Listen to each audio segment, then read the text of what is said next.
ڕۆژانە دەیان خێزان لە پێکاتەکانی دەشتی نینەوە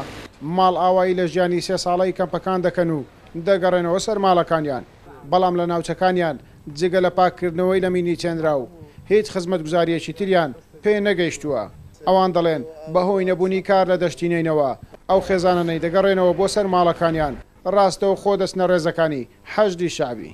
ئەو عالەمەکە گەڕاوە تازە هیچ خزمەتکاری نیە نە لە مرکزی وەنە لە ئەقلیمی کوردستانی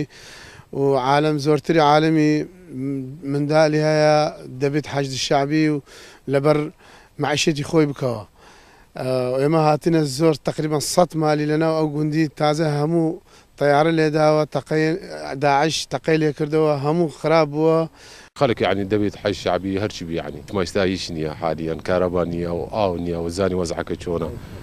ئەم پیاوە فەرماندەی هەموو هێزەکانی حەشدی شعبیە لە دەشتی نینەوە دەڵێت زۆرمان لە کەس نەکردووە ببنە حەشدی شعبی ڕۆژانە دەیان هاوڵاتی ڕوو لە سەربازگایەکانیان دەکەن و خۆیان ناونووس دەکەن دەیانەوێت لە ڕێزەکانی حەشدی شعبی چەک هەڵگرن و پارێزگاری لە ناوچەکانیان بکەن.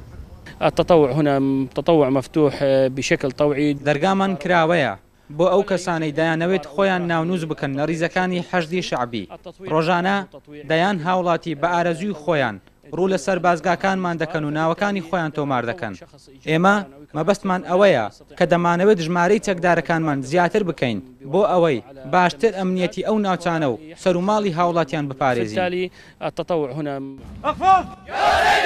ئەو ناوچانەی لە دەشتی نینەوە سوپای عێراق ئازادی کردوتەوە لە ئێستادا پاراستنی ئەمنیەتی شار و شارۆچکان دراوتە هێزەکانی حەشدی شعبی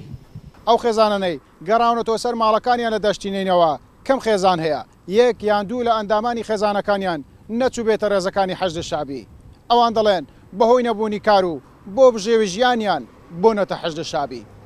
گەیلان بۆتانی کورسات نیوز بەرتەڵە.